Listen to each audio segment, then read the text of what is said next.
Hola, mi nombre es Hernán Navas y les doy la bienvenida a un nuevo capítulo de Informática Biomédica. En este podcast hablamos de tecnologías de la información y comunicación, comúnmente llamadas TICs, aplicadas específicamente al ámbito de la salud. No divagamos con conceptos complejos, hacemos fácil lo que suele ser difícil. En este capítulo vamos a hablar de los buscadores. Vamos a ver cómo llegamos a la información biomédica disponible. Para ello, vamos a conocer, en líneas generales, cómo es la composición de Internet.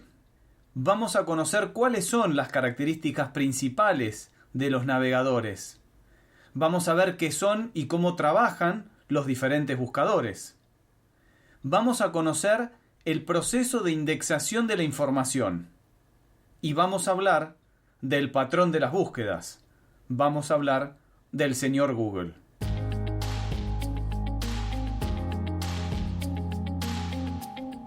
Nuestra primera pregunta entonces será: ¿qué es Internet? Internet es una gran red de computadoras conectadas alrededor del mundo, entre computadoras personales, servidores. La ventaja que tiene esta gran red es que los requisitos que tienen que tener los equipos para estar conectados a esta red son prácticamente mínimos. Fíjense ustedes que puede haber diferentes sistemas operativos, entre los conocidos de Mac, Windows, inclusive todos los sistemas operativos de las tablets o de los teléfonos celulares.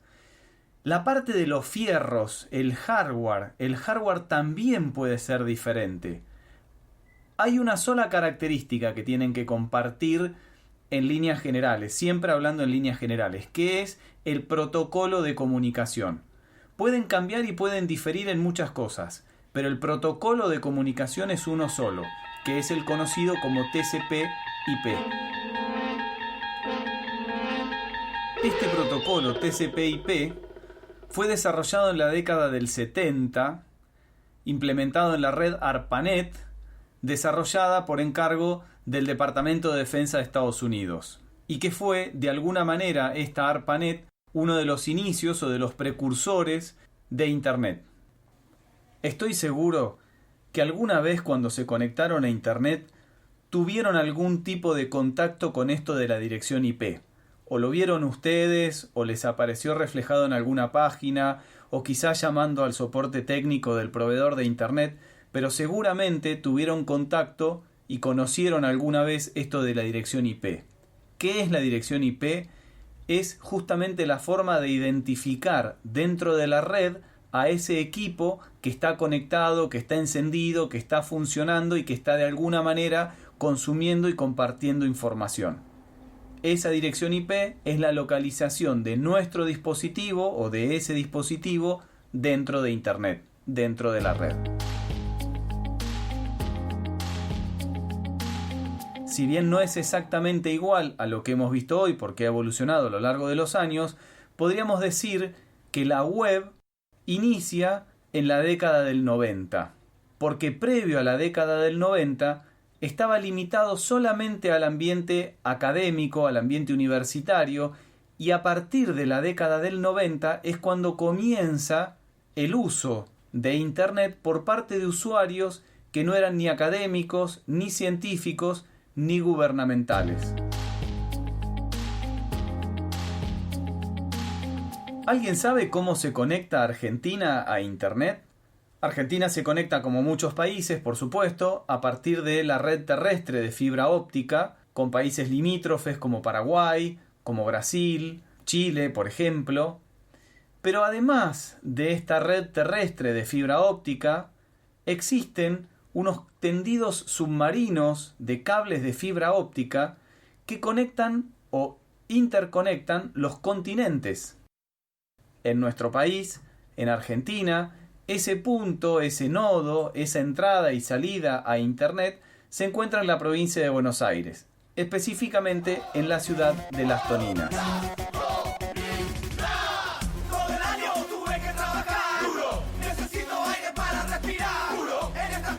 Voy a descansar, y que me vengan a buscar, porque a él le gustan las torres. un dato de color es que estos cables submarinos no son una iniciativa nueva. En el año 1866 se mandó el primer telegrama de Estados Unidos a Europa, que tardó 16 horas en completar su recorrido. Hoy en día existen más de 300 cables que atraviesan mares y océanos, permitiendo la conexión de los continentes. Por último, además de la conexión por vía terrestre, además de la conexión submarina, existe la conexión satelital, que tiene su utilidad en aquellos lugares remotos a los cuales es difícil llegar con la fibra óptica o con los tendidos terrestres.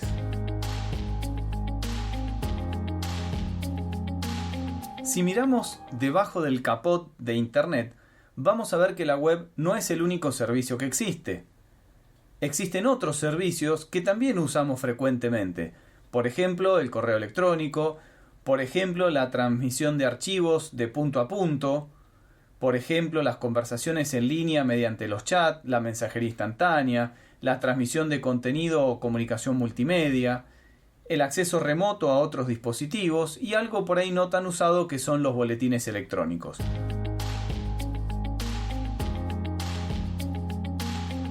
Hablemos ahora del navegador. ¿Qué es el navegador? Es una herramienta informática, ¿sí? Es un software, es una aplicación, es un programa que nos va a permitir acceder a la información contenida en la web. Seguramente se les viene a la mente más de un nombre de un navegador. Conocemos el Firefox, conocemos el Google Chrome, conocemos el Edge, que es el nuevo navegador de Microsoft, conocemos el Safari, conocemos el Opera. Con esto podemos ver que los diferentes sistemas operativos tienen diferentes navegadores y que los navegadores pueden ser usados en diferentes sistemas operativos. Todos los navegadores tienen algunas características o funcionalidades comunes. Por ejemplo, todos nos van a permitir poder escribir la dirección de una página web y acceder a su contenido. Los navegadores también nos van a permitir interpretar, o el propio navegador va a interpretar la información que está escrita en la página y me la va a mostrar. Vamos a poder acceder a otras direcciones web a partir de esa página que nosotros estamos visitando, a partir de los hipervínculos o enlaces. Ahora vamos a ver qué es. La mayoría de los navegadores nos va a permitir instalar algunos complementos, algunos accesorios que nos van a facilitar y nos van a ayudar en nuestra navegación, que sirven para diferentes cosas. Podemos encontrar algunos para navegar con gestos del mouse, otros que pueden bloquear la publicidad, otros que van a evitar que los sitios rastreen nuestra navegación, etc. Hay un montón de agregados que le van a dar muchísimas más funcionalidades a los navegadores. Otra característica de los navegadores es la posibilidad de conservar la dirección de las páginas web por las que nosotros navegamos, por un lado por el historial, que se va a ir generando a medida que vamos navegando, y también a través de los llamados favoritos. Otra característica que tienen los navegadores es la posibilidad de descargar archivos desde la web para después poder utilizarlos una vez que estamos desconectados. Entonces, los navegadores lo que nos van a permitir es surfear, es navegar la web mediante el uso de las direcciones web, las URL y los hipervínculos. ¿Qué es la URL? Bueno, es un localizador de recursos uniforme, Uniform Resource Locator, y sirve para ubicar de manera precisa cualquier recurso informático que hay en un servidor, una imagen, un video, una página web. Es lo que vemos dentro de la barra de direcciones del navegador. La dirección o URL es lo mismo. ¿Y qué son los hipervínculos? Bueno, ustedes van a ver que las páginas web van a tener elementos que permiten referenciar a otro tipo de recursos. Pueden ser otros documentos, pueden ser otras páginas web, puede ser un punto específico del mismo documento o de otro documento. Esos elementos son los denominados hipervínculos, hiperenlaces, enlaces, link o vínculos. Esos enlaces, esta forma de navegar a partir de estos enlaces, no son una exclusividad de las páginas web. Si ustedes arman una tabla de contenido dentro de Word y hacen clic en alguno de los ítems de esa tabla de contenido, van a ver que van a ir directamente a la página de Word donde está ese título. También son link, vínculos, hiperenlaces, etc., pero dentro de un documento de Word. Entendimos qué era Internet, instalamos nuestro navegador y ahora la pregunta es, ¿cómo hacemos para acceder a la información que está disponible en Internet a partir de nuestro navegador? Fácil, utilizamos un buscador. ¿Qué es un buscador? Es un software diseñado para ayudar al usuario a ubicar la información disponible en los sitios web. Hoy, la forma más utilizada de búsqueda es a partir de palabras clave, lo que veníamos viendo, a partir del uso de los operadores booleanos y estas estrategias de búsqueda, pero no siempre fue así y no es la única manera. También existió, pero ya está en desuso, la forma de categorías que utilizaba Yahoo. Existía un directorio donde uno podía ir navegando por estas diferentes categorías que tenían una jerarquía. Existía una categoría más amplia que iba siendo refinada cada vez más. Entonces, seleccionando la categoría, sus hijos, uno podía llegar a ver qué páginas hablaban de ese tema en particular. Esa era la forma de navegación por categorías que tenía Yahoo. Hoy ya prácticamente no existe.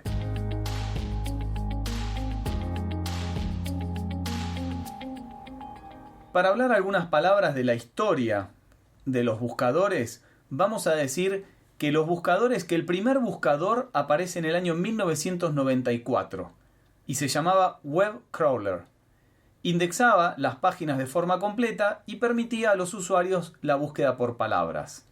Fue el punto de partida para diferentes buscadores con diferentes algoritmos, pero podemos decir que el primer buscador apareció en el año 94.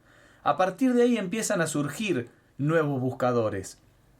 En el año 95 aparece Altavista y en el año 96 aparece un nuevo buscador, un proyecto que se llamaba Backrub, que basaba la importancia de los sitios que mostraban los resultados en función de los enlaces que recibía. Tenía una interfaz muy sencilla, mostraba siempre los resultados más relevantes al principio, con lo cual esto hizo que este proyecto realmente fuera muy rentable y tuviera mucho éxito. En el año siguiente, en el año 1997, este proyecto cambia de nombre y a partir de ese momento, a partir del año 1997, ese proyecto se pasa a llamar Google. También en el año 97, Microsoft desarrolla su propio buscador, el MSN Search, para estar en carrera. En el año 2009, más de 10 años después, Microsoft deja de usar este buscador MSN Search para utilizar un buscador que se llama Bing, basado en otro tipo de tecnología, buscando innovar o tratando de innovar en las búsquedas. Pero en realidad el objetivo real era hacerle competencia a Google. Las computadoras que vienen con sistema operativo Microsoft Windows traen instalado en el navegador como buscador predeterminado Bing. Y eso le da también una tasa de uso un poco más alta que el resto. Si bien Google supera a todos los buscadores, van a ver que Bing tiene un poco más que el resto.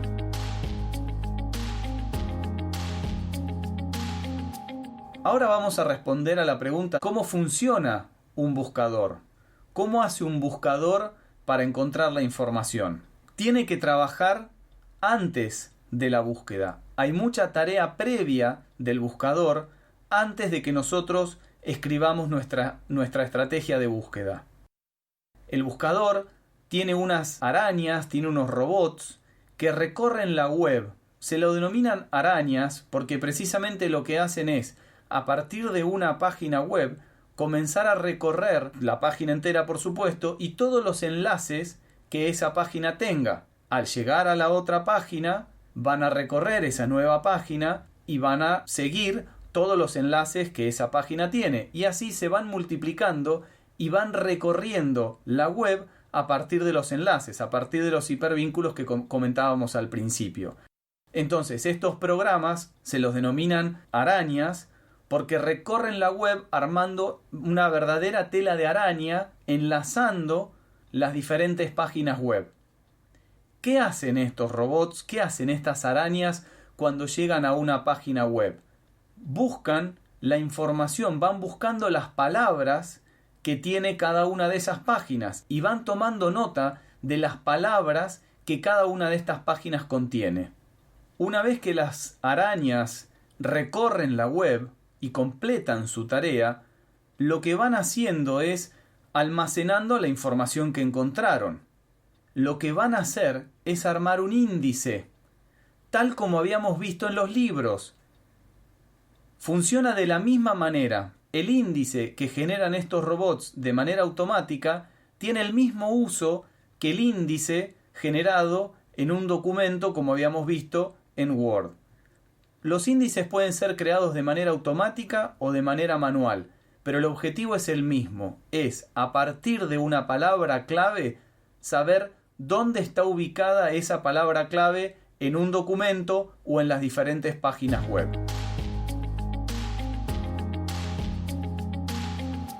Hay una opción que tienen los creadores de las páginas web que es especificar a estos robots, especificar cuáles son los términos claves que tiene la página. Porque muchas veces lo que sucede es que una misma palabra puede tener más de un significado. Entonces el creador de la página, a través de esta técnica, puede definir específicamente cuál de los usos de la palabra es el que tiene efectivamente esa página. Y es lo que se denomina metaetiquetas. Cuando alguien desarrolla una página web, puede escribir cuáles son las metaetiquetas, cuáles son las palabras clave y de qué forma las utiliza, para que las arañas, cuando recorran esa página, no se equivoquen en el significado de las palabras. Esto también tiene un lado negativo, porque las metaetiquetas pueden no corresponderse con el texto. El creador de la página puede mentir con las metaetiquetas y no representar la realidad de esa página web. Por eso, las arañas recorren la página web además de almacenar esas metaetiquetas. Entonces, con esas metaetiquetas más las palabras claves encontradas dentro de la página web es que van a formar estos índices que comentábamos antes. Si bien cada buscador tiene una forma diferente y particular de generar estos índices, la mayoría, la técnica que utilizan es la de las repeticiones por palabra. Una palabra, cuantos más repeticiones tiene dentro de una página, significa que más se está refiriendo a ese tema a comparación de otros temas o a comparación de otras palabras. Por supuesto que las arañas dejan de lado las palabras más comunes y se quedan solamente con las palabras claves, pero buscan y guardan cuántas veces encontraron dentro de una misma página una misma palabra. No podemos dejar de repasar los operadores booleanos. Nuevamente, el término AND me va a servir para acotar los resultados de mi búsqueda. ¿Por qué? Porque le estoy especificando al buscador que sí o sí tienen que estar todos los términos que están unidos por el operador booleano AND, lo que está a la izquierda y lo que está a la derecha. Recuerden el ejemplo de personas de pelo rubio, personas de pelo morocho. Si pongo personas de pelo rubio and personas de pelo morocho, los elementos que voy a encontrar son las personas que tengan ambos tipos de pelo a la vez. Voy a encontrar, me imagino que pocas personas que tengan pelo rubio y morocho la misma persona. Por eso el AND me sirve para acotar los resultados y ser más específico. En cambio el OR me va a servir para ampliar los resultados de la búsqueda. Si yo coloco el operador booleano OR, voy a traer elementos que tengan el término que está a la izquierda del OR, elementos que tengan el término que está a la derecha del OR, o los elementos que tengan ambos términos. Pero voy a traer los tres, los que tengan uno, los que tengan el otro, o los que tengan los dos.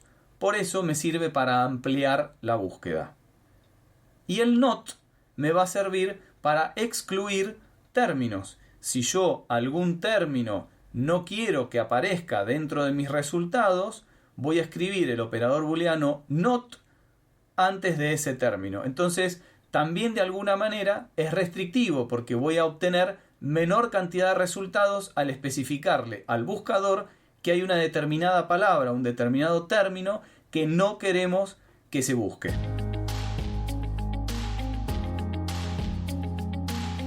Hablemos de Google. Google nació en el año 96.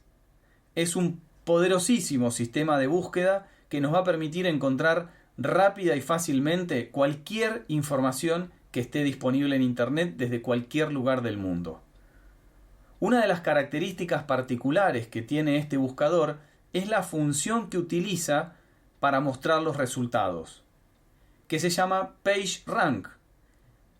Lo que hace esta función para ordenar los resultados es mostrar primero las páginas con mayor cantidad de referencias hacia esa misma página, no desde esa página hacia otras.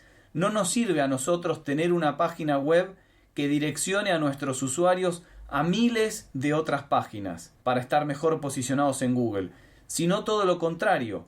Si nuestra página es buena, si nuestra información es útil, si a la gente le interesa lo que nosotros hacemos, ellos nos van a referenciar a nosotros como un sitio de referencia. Ellos van a llevar a sus usuarios hacia nuestra página, que les resulta tan importante. Entonces nuestra página va a recibir visitantes de diferentes lugares, porque va a haber un montón de páginas que los van a atraer hacia nosotros. Genial. Eso hace que nuestra página, en ese PageRank, se encuentre muy por encima de otras páginas que quizás no reciban visitantes, que no tengan enlaces. Recuerden lo que hablábamos de las arañas. Estas arañas, cuando van recorriendo la web, van viendo que hay páginas que reciben enlaces desde muchísimas otras páginas. Quiere decir que esas páginas tienen información muy valiosa, por eso son tan referenciadas. Pero puede ser que en los resultados de búsqueda también aparezca información falsa que está referenciada desde muchos otros lugares. Está clarísimo que Google domina las búsquedas en Internet. Más del 90% de las búsquedas que se realizan en Internet se realizan a partir de Google. ¿Hay otros buscadores? Sí, hay otros buscadores, pero no hay competidores. No hay ningún buscador que le haga la sombra a Google. ¿Cómo se busca en Google?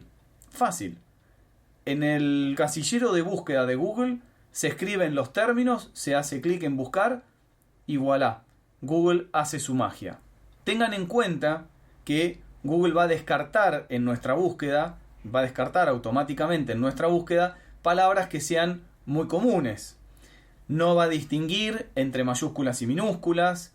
En el idioma español no va a distinguir los acentos, ni la ñ, ni la diéresis. Y también tengan en cuenta que pueden poner hasta un máximo de 32 palabras.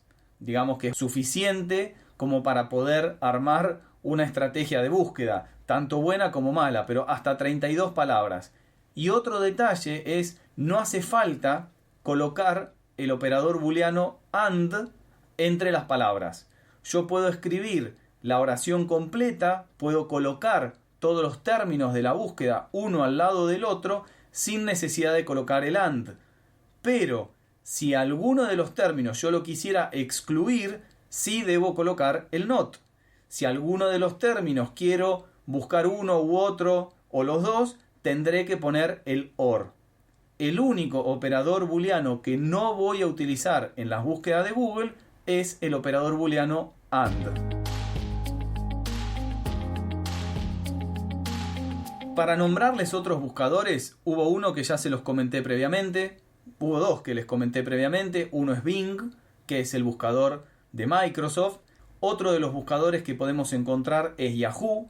Yahoo se reconvirtió de esto que yo les comentaba, de la búsqueda por categorías a hacer una búsqueda por palabras, pero lamentablemente llegó muy tarde a hacer esa conversión. Hay otro buscador que se llama DuckDuckGo, que es de código abierto. La filosofía que tiene es que hace hincapié en la privacidad del usuario y no registra información del usuario. Si quieren, pruébenlo. lo interesante es hacer la misma búsqueda en los diferentes buscadores y ver los resultados que trae para comparar y poder entender cómo está funcionando cada uno. Y hay otro buscador que no es muy utilizado, sobre todo en esta parte del planeta, que se llama Baidu, que en realidad es un buscador chino, es de alguna manera el reemplazo que hicieron en China a Google.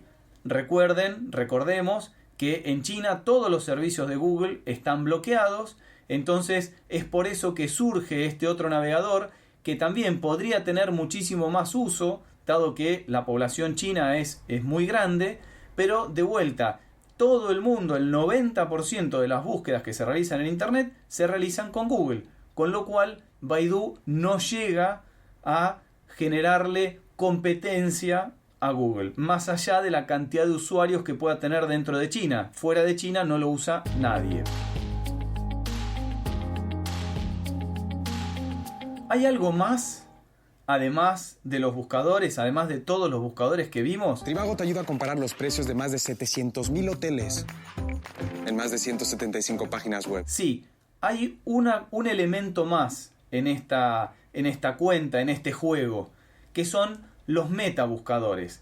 ¿Qué es un metabuscador? Es un buscador dentro de buscadores. Se me ocurre como ejemplo muy fácil, muy simple y muy práctico dos buscadores que poco tienen que ver con la información biomédica, pero que sí pueden ser utilizados y conocidos por la amplia mayoría. Uno es Kayak, que nos va a permitir hacer búsquedas de viajes, y otro, muy promocionado, sobre todo últimamente, es Trivago, para buscar hoteles. Si utilizan Trivago, por ejemplo, y ponen el nombre de un hotel, van a ver que les va a traer resultados de los diferentes sitios que buscan hoteles, y les va a decir el precio de cada uno de ellos ordenado desde el más barato hasta el más caro. El concepto es, el metabuscador busca a partir de diferentes buscadores, con lo cual nos trae muchísima información de lo que encontró a partir de cada uno de los buscadores, utilizando las reglas de búsqueda de cada uno de ellos.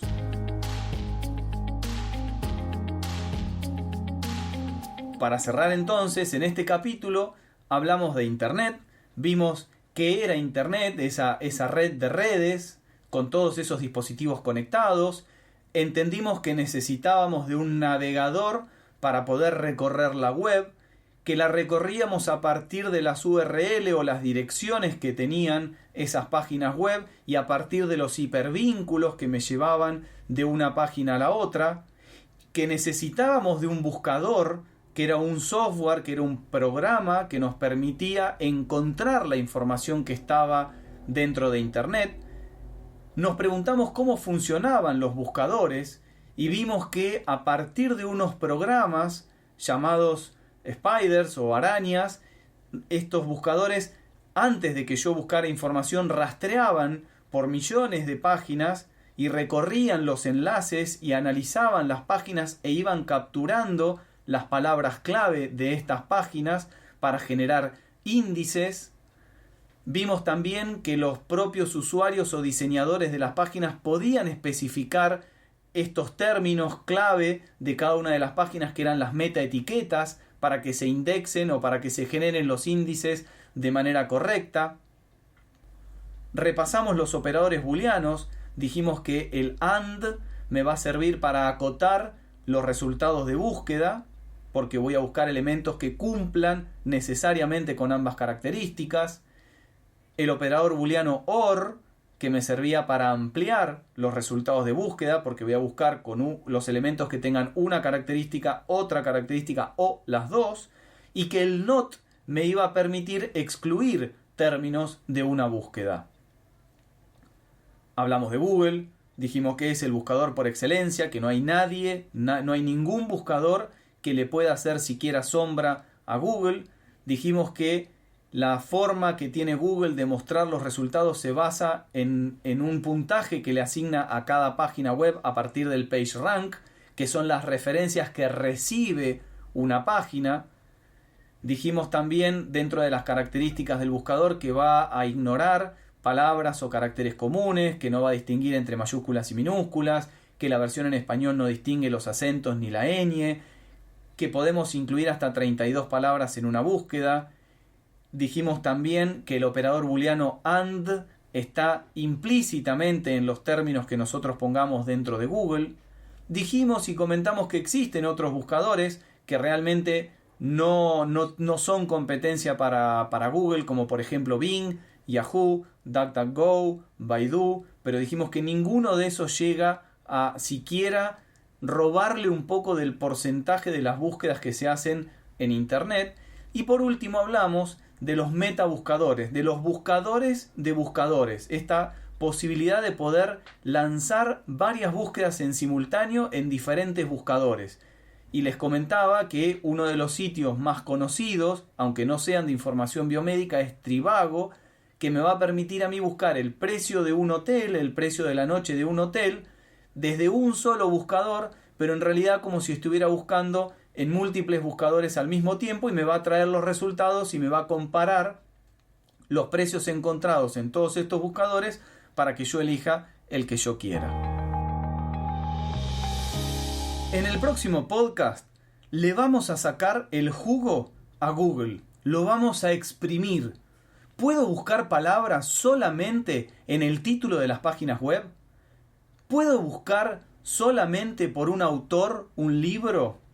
¿Puedo buscar imágenes que pesen más de 10 megas? Todos estos interrogantes y muchos más los vamos a resolver en el próximo podcast. No nos dejes solos. Escuchanos.